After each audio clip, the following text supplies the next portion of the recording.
set up in what I call a swamp stand. A swamp that kind of borders this entire food plot here, and there's also a really nice pond that they like to drink out of. I was out here about 2 weeks ago and shot a doe, and with my cameraman Brandon. So hopefully tonight we can get that accomplished again. 55-degree day, a little windier than I'd like. It's out of the northwest. We got a perfect wind here. Really beautiful night for hunting, and we'll see what happens. Broadhead Productions coming at you.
About 5:50, about 15 minutes ago we had a little 8-pointer come out and eat here. And then I had a doe come out a couple minutes ago and put it on right about 30 yards. But I think we heard her drop, so we're just going to wait it out a couple minutes here and get down and see if we can find her. So hopefully I made a good shot on her.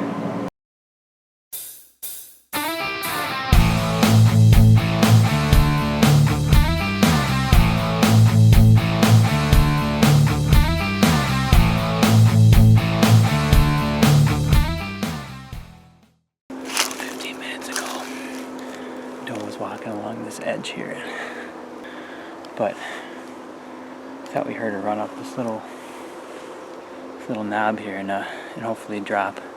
So we're gonna go look for her right now, get her taken care of hopefully. So let's go do some tracking. All right, well, I thought I put a fatal shot on a doe just about 2.5 hours ago, but we tried tracking her and we found blood and found more blood.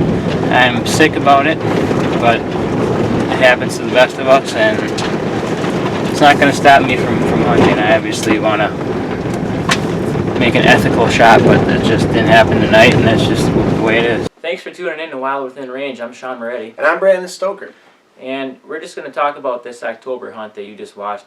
My cameraman and I were out trying to harvest a doe that night, and it was a beautiful night. Weather conditions were perfect. We had the perfect setup. I saw a couple bucks earlier in the hunt, which made it exciting. But out comes this doe, and she was 30 yards away. I thought I had a good angle and thought I had a good shot on her.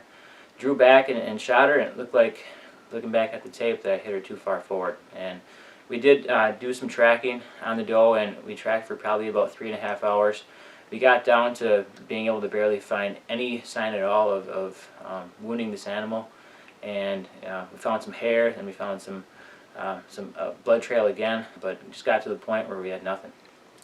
And, you know, looking back on that, Sean, everybody has that kind of a moment. And, I mean, me personally, I've lost one deer. I took the shot, thought I hit her good. Turned out I probably hit her a little bit too low, and I probably didn't hit any vitals on the shot. So it sucked, but it's definitely something that you got to get over with. And you just got to look forward, look at the bigger picture. I mean, there's always another season. Obviously, you want to put a good ethical shot on a deer, but you know, unfortunately, sometimes that just doesn't happen. So Yeah, it's definitely not the end result I was hoping for. And like you said, I always want to try to make an ethical shot on a deer. That happens to the best of us. And that night, it just wasn't meant to be. But you know, you got to come back, keep your head up, and get back out in the woods, because the only way to get over, you know, something like this is just get back out there and keep at it. So I guess this is a situation where it's a good reminder to make sure that in the season you take some time to shoot, so you have that confidence and you still, you know, maintain that consistency of your shot. definitely, that's something that you want to focus on and make sure that you're making accurate shots. Let's go do some shooting right now, Brandon. Yeah, it sounds good. All right. Wild Within Range. See you next time.